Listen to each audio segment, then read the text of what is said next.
I thought I was going to have 150 yards and 2 touchdowns. So, sorry, fantasy coaches and anybody that bet on me.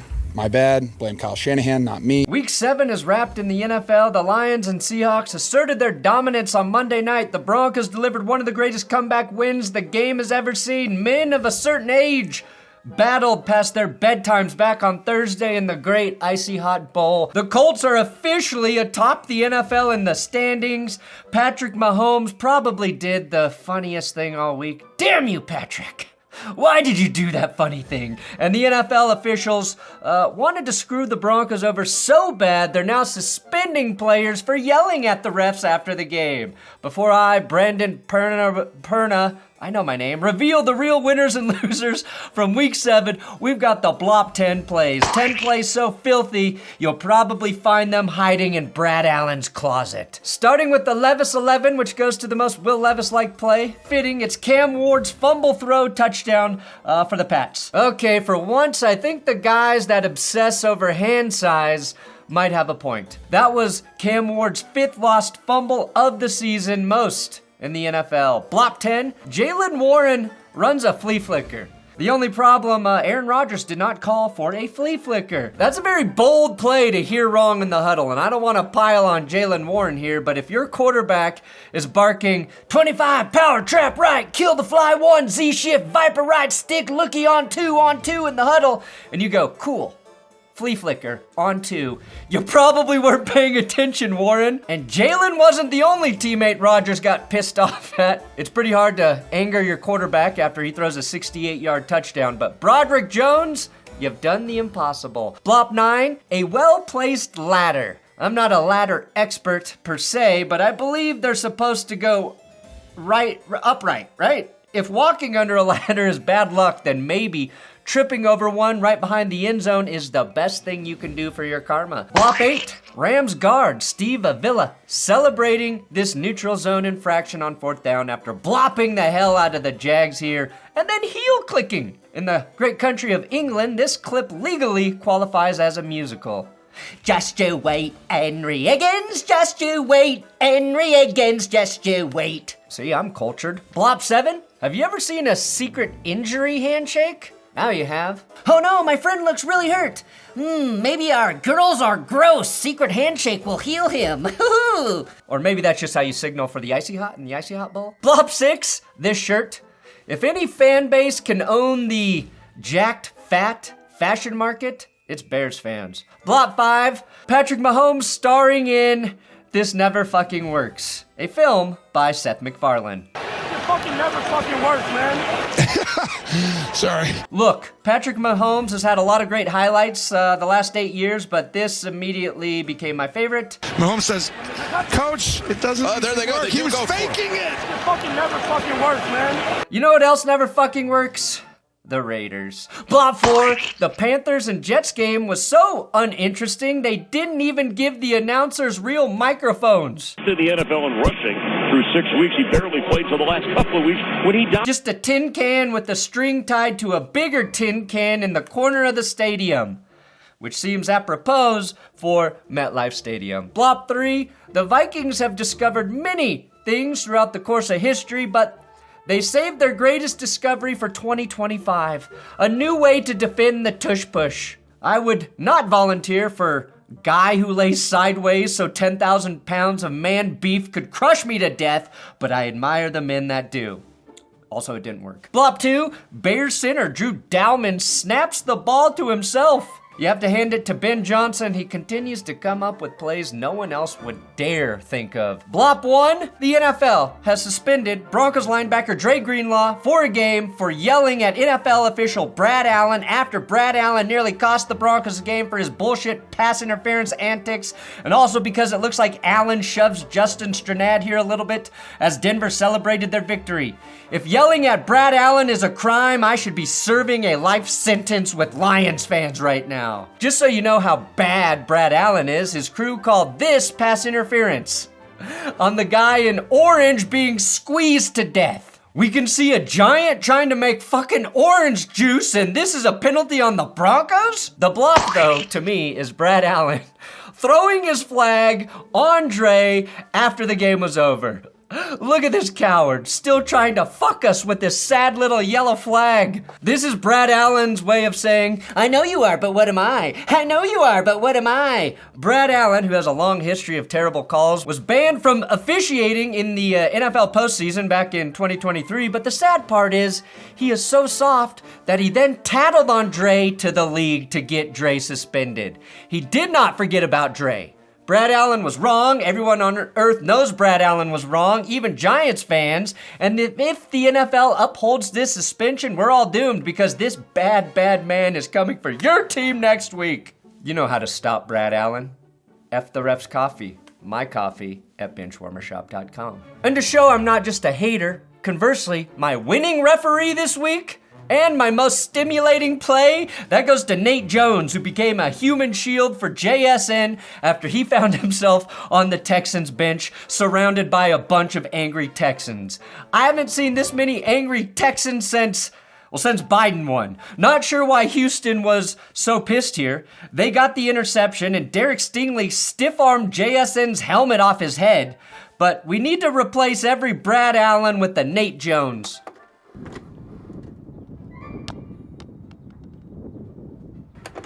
Hey, if enough of you guys subscribe, we can hit 810,000 today. Today's episode is sponsored by Prize Picks. And if you follow me on Prize Picks, you would have seen my picks for last night's game, which I made during the Lions-Bucks game. First time I've done an in-game play at Prize Picks. It's easy to do. Just use my code TGS when you sign up. Guess more or less on player stat totals to play some daily fantasy games. 3,400 of you are following me there. I am loving your names, but we got to get 150 more signups to hit our next bonus here at TGS. I'd like to get to at least 600 signups for the month of October by the time October ends, and we're 150 away, so do it. And we've got Big Nick's energy. Keep pounding, TGS. You Panthers fan? Bo Nick's lover. I need to take a poo. That's AI Sports. Miles Jack down. Yes, thank you for watching. Appreciate the signups, guys. Again, only play if you have the money and you know you can do it responsibly.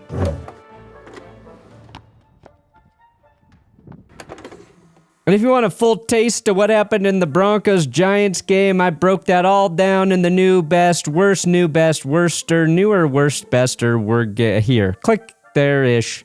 The winning bowl game, the Icy Hot Bowl. I put it on and the pain is gone. 41-year-old Aaron Rodgers and 40-year-old Joseph Flacco gave us one of the greatest games of the week. A shootout in the likes of McFly and Tannen. Most alarmingly, my winning run goes to 40-year-old Joe Flacco, turning on the afterburners to pick up a first down with his legs, a la Peyton Manning. This might be the furthest Joe has ever run. I was just going to hand it off, but he came off the edge so to him quick. I was like, all right, I haven't done this since my probably first or second year, but I'll do it now. Losing pass rush, the Bengals. Psych. Psych, psych, psych. It's the fucking Steelers who allowed his eliteness to have the cleanest pocket he's thrown from since 2018. Both pass rushes sucked, but the Bengals were without Trey Hendrickson. TJ Watt, the second highest paid edge rusher on earth, recorded just 2 pressures against the Bengals offensive line. His worst performance of the year against the Bengals offensive line. In the fourth quarter, man, I made a call to the police. Has anybody found TJ Watt? Loser, Joe Burrow. Seeing his offensive line give Joe Flacco better protection than Burrow has ever had. Losing Joe? That's just the name of Joe Burrow's new pop punk band. Where are you? No, on the injury report. Where are you? I made a call to the police. My winning, I'm a man and I'm 40. I'm a man. I'm 40. Goes to 40-year-old Joe Flacco. Unlike Aaron Rodgers, Flacco didn't throw any interceptions. As incredible as the pick by DJ Turner was, I'm pretty sure he doesn't maintain possession of the ball, but in the name of cool, I like that it stood. Joe smartly targeted Jamar Chase 23 times. Chase had 161 yards and a score. Flacco shredded the Steelers' defense for 342 yards and 3 TDs.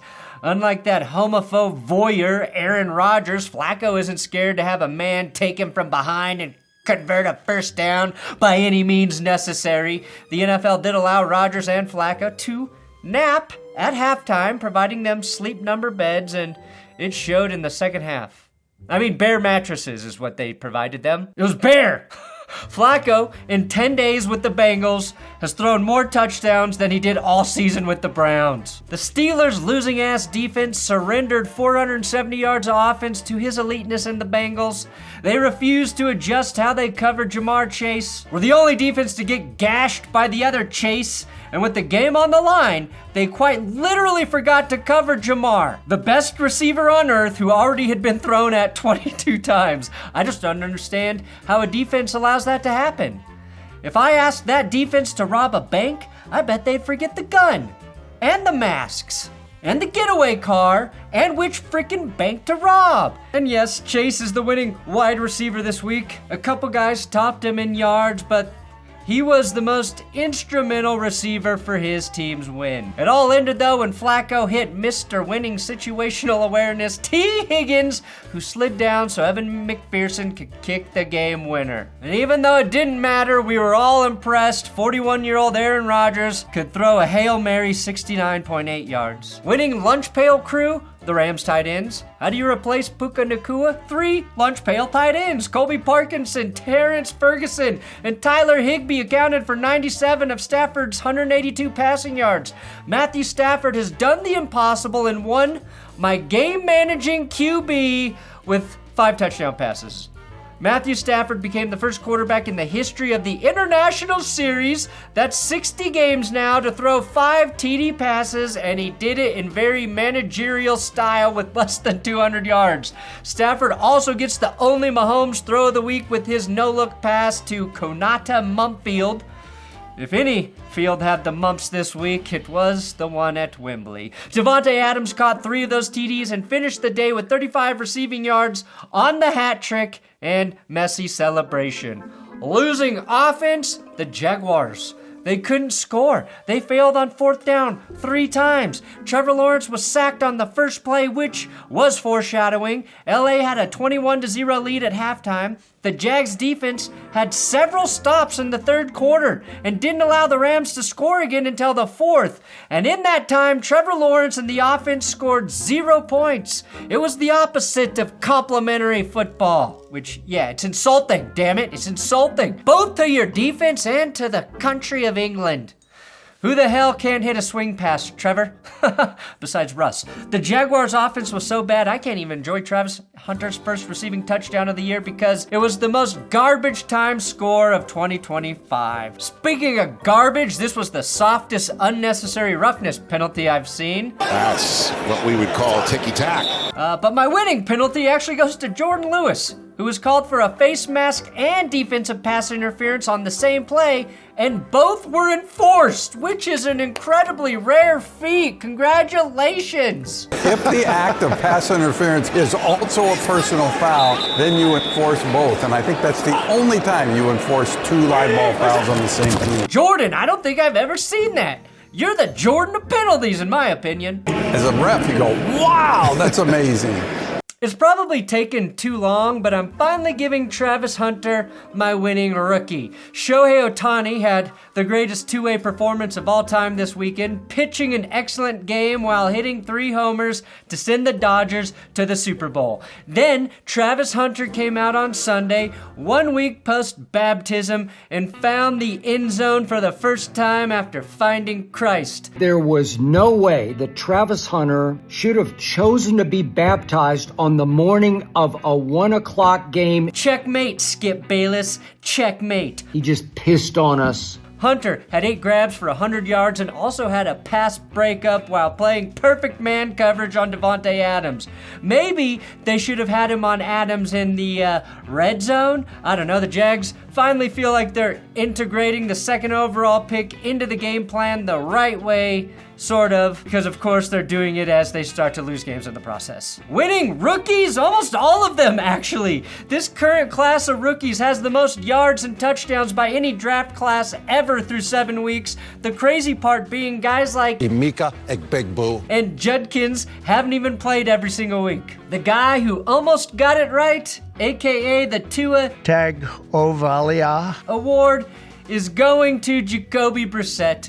Jacoby outplayed Jordan Love, firing 2 touchdowns for 279 and a passer rating of 110. The Cardinals' offense simply works better with Jacoby Brissett, and his 26 rushing yards were the second highest on the team, trailing third-string running back Bam Knight. And Bam Margera, and this is Bam Night on MTV, where you just watch me, Bam, go to bed at night because I'm fucking old. Unfortunately, Micah Parsons' 3rd sack of the game helped end it for Jacoby after the Packers converted a 4th and 2 and played for the win in dramatic fashion. Hammercock LaFleur. That was instantly one-upped by my Broncos. Trey McBride and Tucker Kraft combined for 3 touchdowns. Josh Jacobs scored 2 in his flu game. My winning superstition, the Packers, in 27. Every Packers victory this season has involved them scoring 27 points. And as we know, Aaron Rodgers and Bart Starr and Brett Favre all won the Super Bowl in their age 27 seasons. Jordan Love, he turns 27 in 2 weeks. This is the 27 club that you want to be part of. Not so much the other one. No. My winning team, I can't believe I'm saying this, but it's the Dallas Cowboys, who finally got a semi-professional performance from their defense, including a game-sealing pick 6 from Deron Bland, who turns back time 2 years and now only needs 4 more pick 6s to tie his own record. Jaden Daniels suffered a hamstring injury and his status is uncertain going forward. The Cowboys defense, though, got 4 sacks in this one more than Micah had this week. Think about that. They forced 2 turnovers and set up Dak and the offense to win the Cold War against the commies. Tight end Jake Ferguson's having an amazing season. He scored 2 more touchdowns. George Pickens, another very good game with 82 yards and a PI in the end zone. But CeeDee Lamb's return was felt.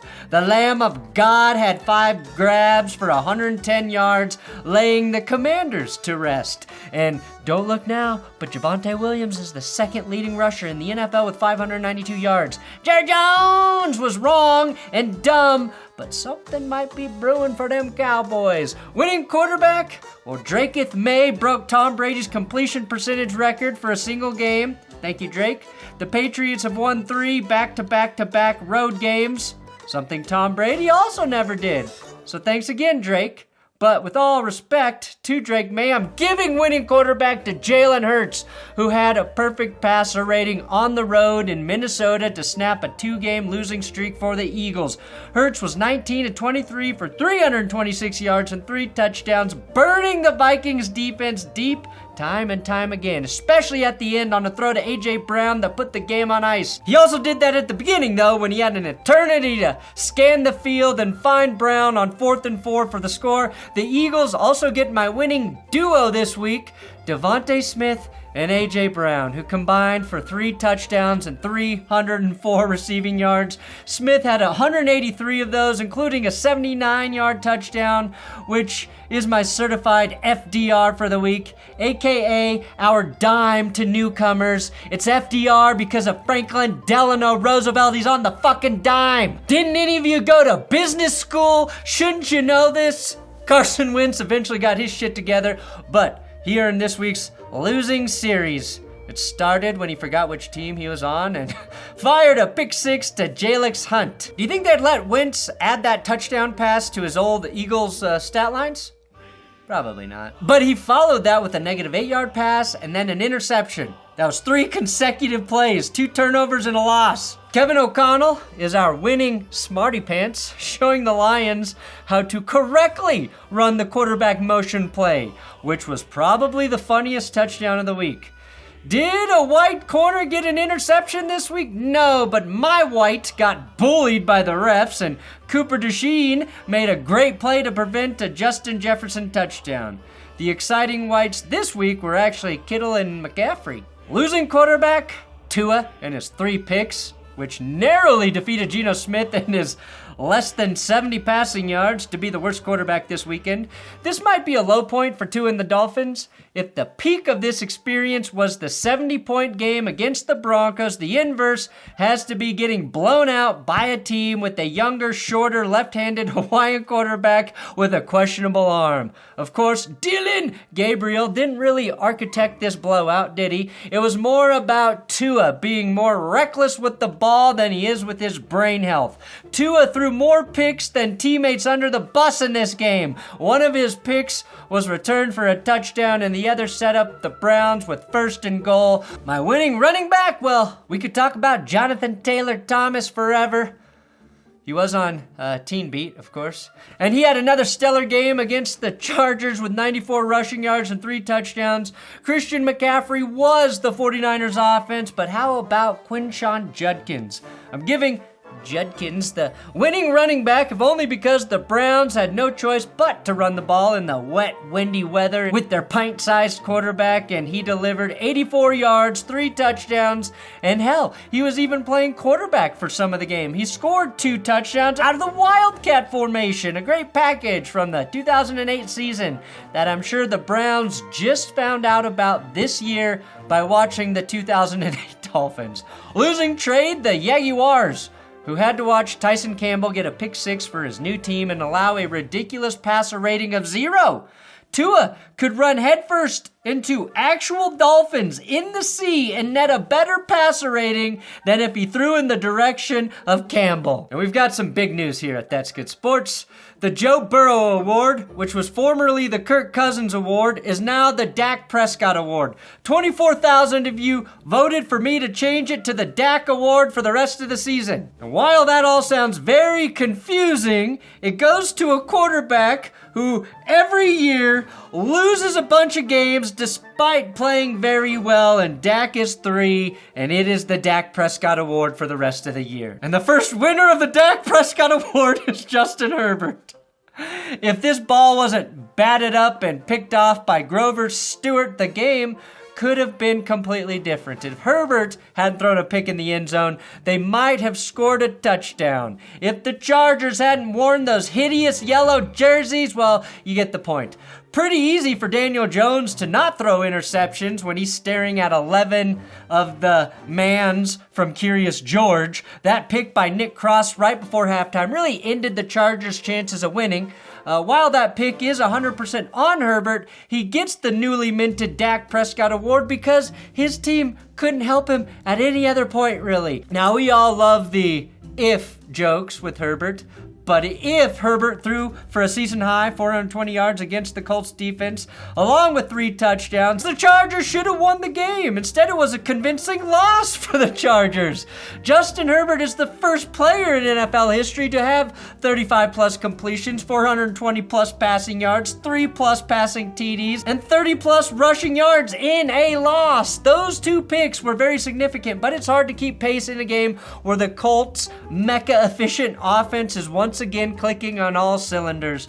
This Chargers team feels so different from a year ago because after 7 games, Herbert leads the NFL in passing yards and attempts. I'm not sure that's what Jim Harbaugh wants for his quarterback, even if Harbaugh believes his quarterback could cure cancer if he wasn't spending so much time playing football. My out-of-nowhere performer, Chargers tight end, Oronde Gadsden, who had 164 receiving yards and a touchdown to go along with those beautiful blue eyes in a loss to the juggernaut Colts. The former Syracuse tight end broke Antonio Gates' single-game yards mark for the Chargers as a rookie tight end by close to 50 yards. The Michael Penis Jr. Award, which goes to the player who rose to the occasion, Christian McCaffrey, who carried the 49ers offense to a primetime win against the Atlanta Falcons with more than 200 all-purpose yards and 2 touchdowns. The surgically repaired Fred Warner also rose to the occasion and was getting pumped up on the Jumbotron, which George Kittle didn't appreciate. He is the aura farming king. How about Fred Warner being shown on the scoreboard, and we almost had to go on a silent count because we couldn't hear a play call? How selfish of Fred Warner. Kyle Shanahan should be in the running for head coach of the year at this point. Every single week, the 49ers figure out a way, and they leaned on Run CMC, who had more rushing yards than Bijan Robinson and Tyler Algier combined. A week after Bijan put up over 200, by the way, McCaffrey joins Marshall Faulk and Priest Holmes with 7 games of 100+ rushing yards and 70+ receiving yards. Why are we tracking 70-yard receiving games? Nerds, because we're all fucking nerds. Jets cast off Bryce Huff, had a sack, and Robert Saleh should be considered for Defensive Coordinator of the Year if that were a real award. No Warner, no Bosa, and the 49ers get our winning Run Stuffers Award. 62 rushing yards allowed to the mustard-led Falcons. They've been relegated from spicy Dijon to plain-ass great value mustard at 2.9 per carry. Hey, Buffalo, you might want to take a look at what the Niners defense is doing. The Jameis Winston Award, the anti-game manager. I've been nice to Spencer Rattler all year. Hell, I hyped him up 2 years ago in our Rattler pre- and post-draft videos. But in a weird game, he channeled his inner Jameis Winston and threw 3 interceptions after going 3 games without a pick, and also lost a fumble on the Saints opening drive. Rattler, like he's done every week, was also dropping FDRs like he had holes in his pantaloons. 2 touchdowns to Olave. Hell, New Orleans nearly had the best trick play this week. It may not count on the stat sheet, but it will always count in our Rattlers. Winning rushing attack? Duh, Bears. Back-to-back 100-yard games for DeAndre Swift is no accident. I think it took Ben Johnson 4 weeks to figure out how he wants to use Swift, and now he's got Kyle Monangai for his preferred 2-back attack. Both guys averaged 6 yards per carry, scored a touchdown, and combined for over 200. Winning defender? J.C. Horn. 2 picks, including a one-hander.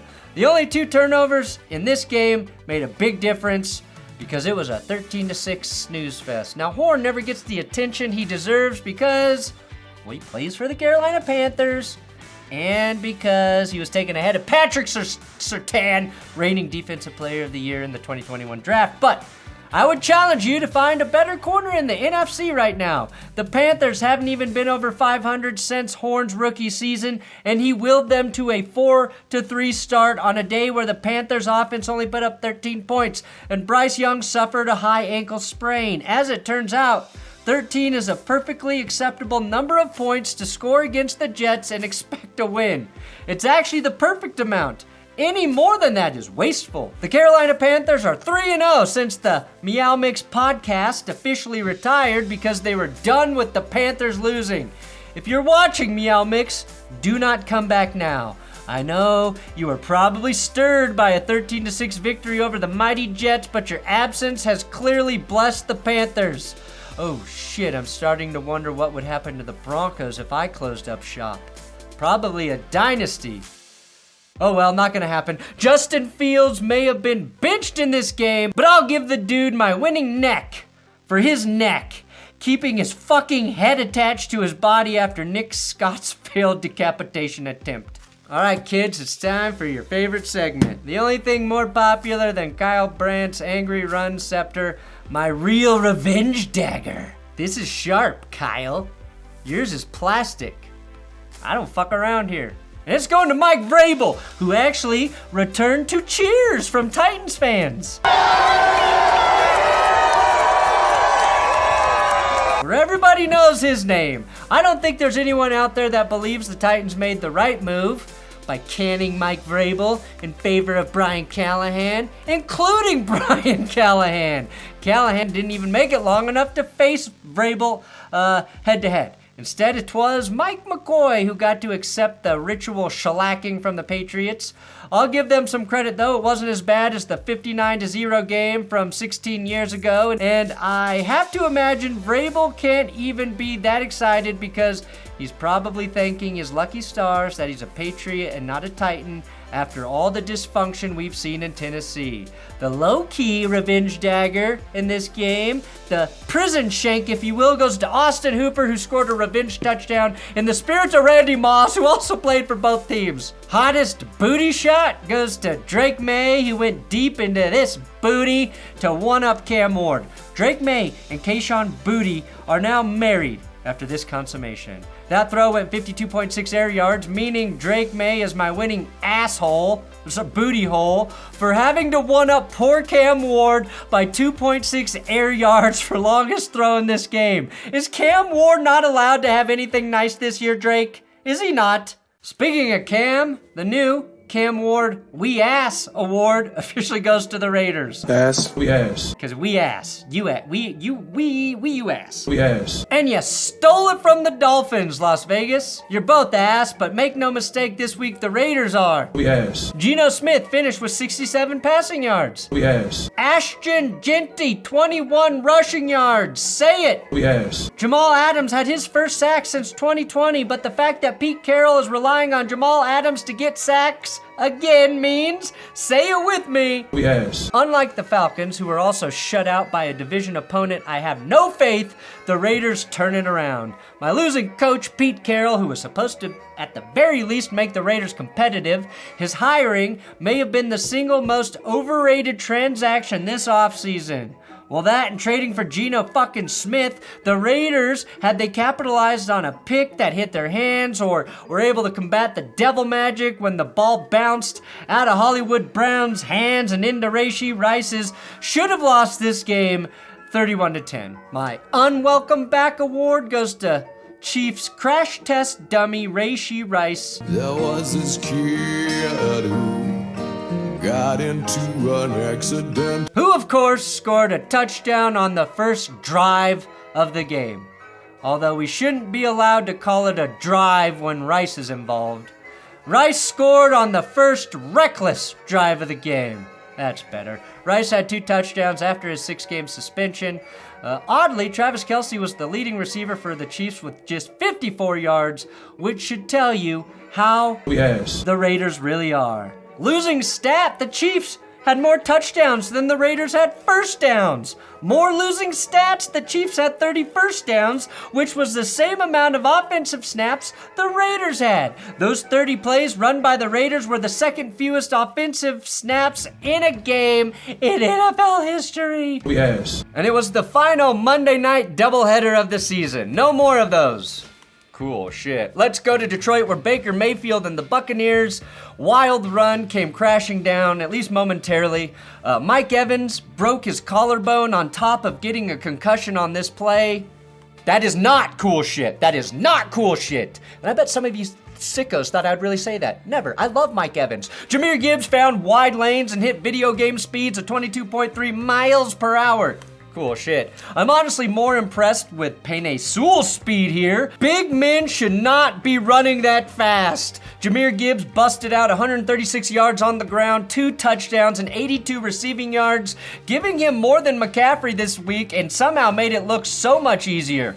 Cool shit. Instead of rings, though, Sonic was collecting ankles on Monday night. Gibbs also has 36 20-plus yard touchdowns since he entered the league, which is the most. Cool shit. Amon-Ra caught his 88th pass on a crossing route and took it in for a score to start the game. That's nerd shit. Knowing how many crossing routes a receiver has caught is nerd shit. Cool shit, this photo. Tez Johnson hit a cool shit touchdown, but it just wasn't the Bucs' night. They had turnovers on back-to-back offensive possessions, including one by way of a wrestling match? Oh, wrestling and football? Cool shit. And even though a Jared Goff pick helped them get their first points, Tampa ran into a Lions defense that is suddenly playing really well with 0 of their starters in their secondary. A big reason for that was the return of Aleem McNeil, who batted down a pass and was generating sweet, underappreciated interior pressure all night. And my unhung hero for the Lions secondary, Whiteside. But I'll have more on him in power rankings tomorrow, Lions fans. On the West Coast, CJ Stroud somehow didn't take a safety on this 18-yard sack. Cool shit. If you're running backwards, I don't think you should get the benefit of forward progress, okay? Because, you're not running forward. A safety is way cooler than being down on the one. Seattle, though, jumped out to a 14-point lead after slinging Sammy Darnold rifled his 4th touchdown pass of the season to JSN, who gave us the forbidden goalpost dunk. Cool shit! And the Texans blocked a field goal right before halftime, which they parlayed into another quick field goal to cut their deficit down to 8. Wide receiver Cooper Kupp threw a pick. 2 more and you'll tie Tua this week, Cooper. Cool shit. This game almost got interesting after the Texans strip-sacked Sam Darnold in the end zone for a touchdown, but Darnold hit Monday night's most important player, Jackson Smith-Njigba, for 25 on the sideline, and then again to set up my favorite MILF line, Zach Charbonnet, for his second rushing touchdown. JSN is on a tear. He's the leading receiver in the NFL with 819 yards, and he became the first Seahawks receiver with 100 yards and a touchdown in 3 straight games. The Seahawks, you're looking legit. Thanks for watching the real winners and losers here on That's Good Sports. Make sure you subscribe to this YouTube channel. You gotta subscribe. It's free. And that's how YouTube shows that I'm valuable to other people in the world. Make me valuable.